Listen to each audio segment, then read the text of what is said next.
យើងនឹងត្រូវចាយលុយ$60000លុយកប៉ាល់ខ្លួនឯងទាំងអស់ចាអ្នកទាំងអស់គ្នាស្ដាប់អត់ច្រឡំទេ$60000ចាពីមុនអញនិយាយបានថាខ្ញុំគ្រាន់តែជាក្មេងស្រីម្នាក់ដែលដើរតាមក្តីស្រមៃរបស់ខ្លួនឯងទេចូលចិត្តច្រៀងចូលចិត្តការនិពន្ធហើយចេះតែសេប្រូតាំងពីថ្នាក់ទី4ទី5ហើយប៉ុន្តែ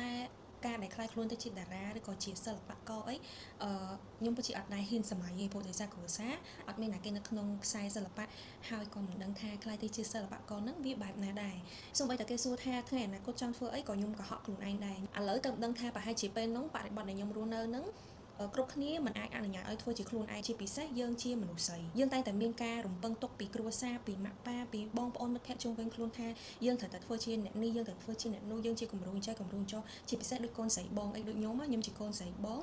ហើយកូនស្រីតែមួយទៀតអញ្ចឹងទៅខ្ញុំមានអារម្មណ៍ថាវាមានសម្ពាធមែនតើបើសិនជាខ្ញុំចង់ធ្វើជាខ្លួនឯងរហូតមកដល់ពេលមួយដែលខ្ញុំត្រូវផ្លាស់មកនៅទីក្រុងរៀនរស់នៅម្នាក់ឯងទៅខ្ញុំដឹងថាក្តីសុខពិតប្រាកដនៃការរស់នៅគឺយើងអាចធ្វើជាខ្លួនឯងបានហើយខ្ញុំក៏ចាប់ផ្ដើមស្វែងរកថាខ្ញុំចូលចិត្តអីហើយខ្ញុំធ្វើវាបានច្រើនប៉ុណ្ណាហើយខ្ញុំអនុញ្ញាតឲ្យខ្លួនខ្ញុំមានក្តីសុខជាមួយនឹងការធ្វើជាខ្លួនឯងនឹងដែរឬអត់អញ្ចឹងចម្លើយខ្ញុំរកឃើញហើយឥឡូវនេះខ្ញុំក៏ខ្លាចទៅជាសិល្បករម្នាក់ដែលអាចនិពន្ធចម្រៀងបានអាចច្រៀងបទចម្រៀងបានហើយមានសមត្ថភាពច្រើនផ្សេងទៀតនៅក្នុងការធ្វើជាមនុស្សម្នាក់ដែលដឹកនាំក្រុមរបស់ខ្លួនឯងបានដឹកនាំក្រុមតន្ត្រីខ្លួនឯងបានហើយដឹកនាំក្រុមការងាររបស់ខ្លួនឯងបានទៀតអ្នកទាំងអស់គ្នាប្រហែលជាបានឃើញ poster នេះហើយ Rise Women Music Festival ក្នុងកម្មវិធីនេះខ្ញុំមិនមែនត្រឹមតែជាសិល្បករទេប៉ុន្តែខ្ញុំជាអ្នករៀបចំវាឡើងជាមួយនឹងក្រុមការងារយើងមាន core team របស់យើងហើយខ្ញុំចង់ឲ្យ credit នេះទៅកាន់ពួកគាត់ដូចគ្នាដែរអរគុណមែនតើដែលជឿទុកចិត្តហើយដើរទៅលើផ្លូវដែលពិបាកមួយនៅជាមួយគ្នាអ្នកទាំងអស់គ្នាប្រហែលជាអត់បានដឹងទេថាការរៀបចំនៅកម្មវិធីមួយនេះឡើ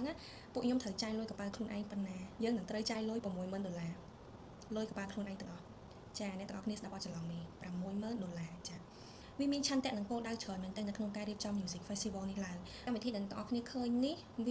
មានន័យជាងឆាកតន្ត្រីធម្មតាទី1គោលបំណងធំដែលពួកយើងធ្វើឡើងនៅថ្ងៃទី7ខែមិនិនាហ្នឹងគឺយើងចង់អបអរសាទរទិវាសិទ្ធិនារីអញ្ចឹងយើងសម្រេចចិត្តថាធ្វើថ្ងៃទី7ខែមិនិនាហ្នឹងនៅមហោស្រពកោះពេជ្រយើងចង់ផ្សព្វផ្សាយពីកម្លាំងនិងធម៌ពលរបស់ស្ត្រីតាមរយៈឆាកតន្ត្រីហើយពីខ្ញុំផ្ទាល់ជាអ្នករៀបចំកម្មវិធីក៏ជាមនុស្សស្រីដែលខ្ញុំចង់បង្ហាញថាយើងទន់ភ្លន់តែយើងមិនទន់ជ្រាយយើងមានសមត្ថភាពនៅក្នុងការធ្វើរឿងជាច្រើនអញ្ចឹងខ្ញុំចង់ឲ្យឆាកតន្ត្រីនេះគឺជាកន្លែងមួយដែលប្រមូលផ្ដុំសិល្បករនារីពីផលិតកម្មផ្សេងគ្នាមកពី management ផ្សេងគ្នាហើយជាពិសេសគឺប្រភេទតន្ត្រីផ្សេងគ្នាយើងចង់ឲ្យពួកគាត់បានរះនៅក្នុងពណ៌នីមួយដែលពួកយើងរៀបចំបើសិនជាអ្នកទាំងអស់គ្នាបានចាប់អារម្មណ៍ទៅលើ poster ដែលយើងផុសអាធីមួយគឺគាត់មានពណ៌តំណាងរៀងខ្លួនពីភាពរឹងមាំរបស់គាត់ពីភាពច្នៃប្រឌិតរបស់គាត់ថាគាត់នឹងរះនៅក្នុងពណ៌ហ្នឹងដោយតម្លាភាពដោយភាពស្មើគ្នាអានេះគឺជាអត្ថន័យនៃការរៀបចំ poster របស់ពួកយើងសិល្បករនេះដែលគាត់ចូលរួមនៅក្នុងកម្មវិធីទាំងអស់គាត់ពិតជាជុំជ្រែងកម្មវិធីខ្លាំងមែនតើអ្នកទាំងអស់គ្នាព្រោះពួកគាត់នឹងរៀបចំនៅការសម្ដែងពិសេសសម្រាប់ជួនអ្នកទាំងអស់គ្នាដែលមកទស្សនាយើងឈរនៅលើឆាកតន្ត្រីជុំគ្នា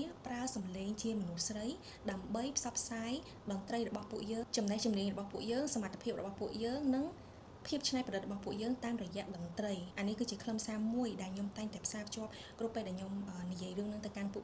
ខ្ញុំសប្បាយចិត្តនឹងធ្វើទោះបីជាវាមានផលវិបាកច្រើនមែនតើក៏ដោយនោះគឺជាការដាក់គោលដៅមួយទិញម៉ូតូជូនទៅទីហ៊ានជួរមុខអញ្ចឹងឥឡូវនេះប្រភពចំណូលរបស់ពួកយើងមានតែមួយគត់ពីការលក់សំបុត្រដើម្បីរ៉ាប់រងកម្មវិធីផងហើយដើម្បីឲ្យដល់គោលដៅនៃការទិញម៉ូតូរបស់យើងផងអញ្ចឹងខ្ញុំពិតជាចង់សុំឲ្យអ្នកទាំងអស់គ្នាជួយគ្រប់គ្រងកម្មវិធីមួយនេះតាមរយៈការទិញសំបុត្រអញ្ចឹងពេលអ្នកទាំងអស់គ្នាទិញសំបុត្រអ្នកទាំងអស់គ្នាអាចមកមើលពីការរៀបចំនៃតន្ត្រីរបស់ពួកយើងហើយអ្នកទាំងអស់គ្នាក៏បានជួយទៅកាន់បងកងទ័ពជួរមុខផ្ទាល់ដូចគ្នាដែរកម្មវិធីមួយនេះវាធំហើយវាក៏ជាកម្មវិធីលើកដំបូងដែលយើងរៀបចំនៅប្រទេសកម្ពុជារបស់យើងដែរបើសិនជាយើងអត់គ្រប់គ្រងគ្នាយើងនឹងពិបាកនៅក្នុងការធ្វើកម្មវិធីបែបនេះអត្ថន័យបែបនេះបន្តទៅមុខទៀតដែរអញ្ចឹងពិតជាសូមឲ្យអ្នកទាំងអស់គ្នាចូលរួមជាមួយពួកយើងខ្លាំងមែនតើហើយសំបុត្រយើងមានលក់ឲ្យនៅលើ Bookme Plus តម្លៃសំបុត្រអីគឺខ្ញុំដាក់នៅលើនេះអ្នកទាំងអស់គ្នាអាចមើលបានហើយអាច click link នៅខាងក្រោមនេះដើម្បីទិញសំបុត្របានពីកញ្ចនាក្មេងស្រីម្នាក់ដែលហ៊ានដើរតាមក្តីស្រមៃរបស់ខ្លួនឯងហើយក៏ជាអ្នករៀបចំកម្មវិធី Rise Women Music Festival សូមអញ្ជើញបងប្អូនចូលមកកាន់ពិភពតន្ត្រីរបស់ពួកយើងហើយស្វែងយល់ពីប្រភេទនៃតន្ត្រីរបស់ពួកយើងមិនត្រឹមតែប៉ុណ្្នឹងទេការចូលរួមរបស់បងប្អូននឹងក្លាយទៅជាការជួយជាជំនួយនៃមធ្យោបាយធ្វើដំណើរជូនទៅកាន់បងកងទ័ពជួរមុខអញ្ចឹងជួបគ្នានៅថ្ងៃទី7ខែមិនិនានៅឯមហោស្រពកោះពេជ្រចាប់ពីម៉ោង3:00តទៅចាអរគុណ